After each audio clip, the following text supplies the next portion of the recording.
Day 92. April Fool's. Day 91. April 1st.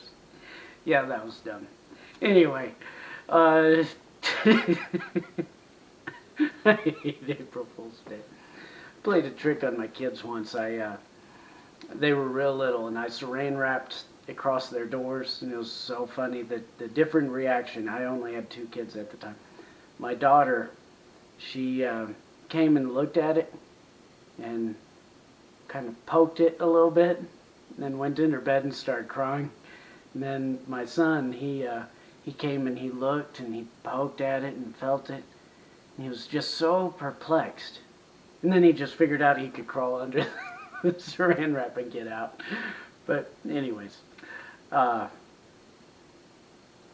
blocks of scripture for today has nothing to do with the lesson.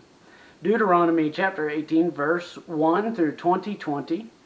Luke chapter 9 verse 28 through 50, Psalm 73 verse 1 through 28, and Proverbs 12:10. Today I want to look at Proverbs 12:10. This Proverbs is actually one of my favorite Proverbs. And if you read it in different translations, it's interesting. It's very similar, but I kind of like the wording of the New King James, honestly, on this. But in 12 verse 10, it says, "Whoever is righteous has regard for the life of his beast, but the mercy of the wicked is cruel." The mercy of the wicked is still cruel. That's, But whoever's righteous has regard for the life of their beasts, their animals. I really like this Proverbs. It was pointed out to me, there was a doctor I was talking to once. He was an anesthesiologist. I say that because you need to know he's significantly smarter than me. And he pointed out something in Scripture that I had never noticed before, is that in the flood, God made a covenant with Noah and the animals. God cared about the animals. God could have just remade and made all new animals. But there was something about the animals that were very dear to the Lord's heart, that he would preserve them. And even here in the Psalms, the righteous take care of their animals. Why? The animals are precious to the Lord. Your pets are precious to the Lord. So as a righteous individual, you can tell your righteousness by looking at the well-being of your animals. If you are truly righteous, your animals will be taken care of.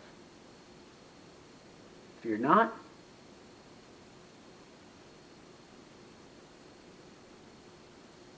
your animals are a mess.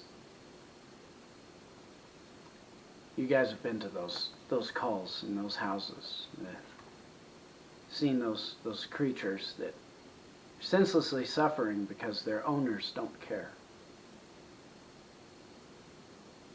That messes with my heart. Also messes with the Lord's.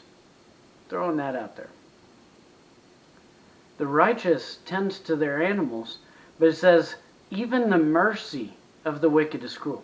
The blessing, the gift from the wicked is still a curse. It's better to be the pet of a righteous individual than it is to be a friend of the wicked. Take care of your animals, folks. They matter to God. And they reveal your heart. And at the same time, avoid the wicked. They may give you the best they have, and it's still nothing but a curse to you. Take care.